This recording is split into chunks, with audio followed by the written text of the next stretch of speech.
हे आजार आजार आजार माणसालाच काय तो जास्त, मनुष्य प्राण्याला काय जास्त आजार आहे? त्याला सारखी सर्दी होते, सारखा खोकला येतो, सारखा ताप येतो.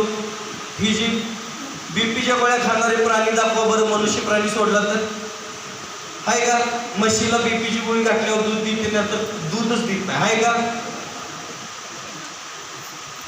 बोला की होय नाही, ते येस और नो काहीतरी बोला तुम्ही, होय की नाही? हा, असं आहे का? बैलाच्या किडन्या फेल गेल्या, हाय?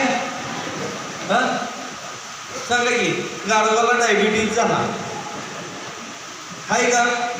अहो आमची आजी आता त्यात निघायची वेळ आली. काय ते शुगर शुगर म्हणजे काय? बीपीची गोळी खाणारी साहेब यात निम्मी निघते. तेव्हा ते डॉक्टर असू देत, आमदार साहेब खासदार साहेब डॉक्टर होते ते असू देत, आम्ही सगळे परमेश्वराचे सेवकच. आमचे गुरुदेव असू देत, आम्ही परमेश्वराचे सेवक आहे. तेही तेच सांगतात, मीही सांगतो, खासदार साहेबही तेच सांगतात. आम्हाला परमेश्वरानं तुमची मानसिकता ठीक करायला सांगितली. एखाद्या डॉक्टरने सांगितलं नाही तुम्हाला अहो काय नाही हो, काय होत नाही, तुमचा त्या डॉक्टरवर भरोसा उडला बघा. म्हणणं काय वाटतं तुम्ही सांगतोय, माझं मलाच माहिती काय होतंय ते, माझा त्रास मलाच माहिती, काय डॉक्टरला कळतंय, मला म्हणला काहीच नाही. अहो त्याला मानसिकता ठीक केली तुमची, प्रयत्न केला, तुम्ही ते घेणार नाही.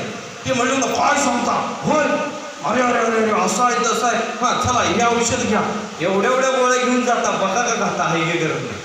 माणसं वेळेत जेवत नाही, औषधं वेळेत घेतात बघा. गजर लावून औषधं खाणारी बघितलं मी, गजर लावून जेवणाला एक दाखवा बरं. हाय, वेळेत खाल्ल्यावर तुम्हाला काय लागतं? वेळेत अन्न खाल्लं आणि ते जिरवण्यासाठी व्यायाम केला, शरीर मजबूत होणार की नाही?